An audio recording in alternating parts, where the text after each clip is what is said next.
कहानियाँ साधु और चूहे की कहानी the hermit and the mouse story in Hindi बहुत समय पहले की बात है। एक गांव में एक साधु मंदिर में रहा करता था। उनकी दिनचर्या रोजाना प्रभु की भक्ति कराना और आने जाने वाले लोगों को धर्म का उपदेश देना थी। गांव वाले भी जब भी मंदिर आते तो साधु को कुछ न कुछ दान में दे जाते थे, इसलिए साधु को भोजन और वस्त्र की कोई कमी नहीं होती थी। रोज भोजन करने के बाद साधु बचा हुआ खाना छींके में रखकर छत से टांग देता था। समय ऐसे ही आराम से निकल रहा था, लेकिन अब साधु के साथ एक अजीब सी घटना होने लगी थी। वह जो खाना छींके में रखता था गायब हो जाता था। साधु ने परेशान होकर इस बारे में पता लगाने का निर्णय किया। उसने रात को दरवाजे के पीछे से छिपकर देखा कि एक छोटा सा चूहा उसका भोजन निकाल कर ले जाता है। दूसरे दिन उन्होंने छींके को और ऊपर कर दिया ताकि चूहा उस तक न पहुंच सके, लेकिन यह उपाय भी काम नहीं आया।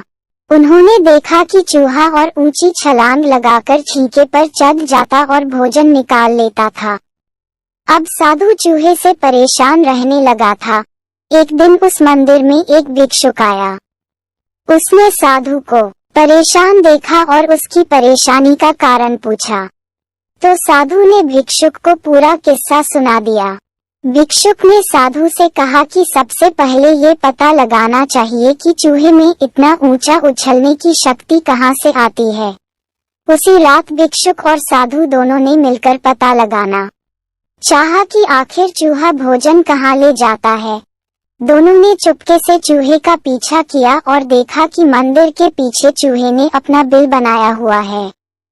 चूहे के जाने के बाद उन्होंने बिल को खोदा तो देखा कि चूहे के बिल में खाने पीने के सामान का बहुत बड़ा भंडार है।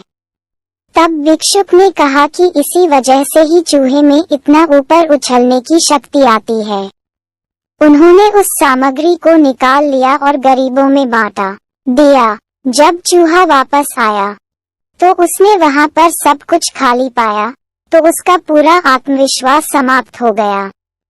उसने सोचा कि वह फिर से खाने पीने का सामान इकट्ठा कर लेगा। ये सोचकर उसने रात को छींके के पास जाकर छलांग लगाई, लेकिन आत्मविश्वास की कमी के कारण वह नहीं पहुंच पाया और साधु ने उसे वहां से भगा दिया। कहानी से सीख, संसाधनों के अभाव में आत्मविश्वास की कमी हो जाती है, इसलिए जो भी संसाधन आपके पास हो उसका ध्यान रखना चाहिए।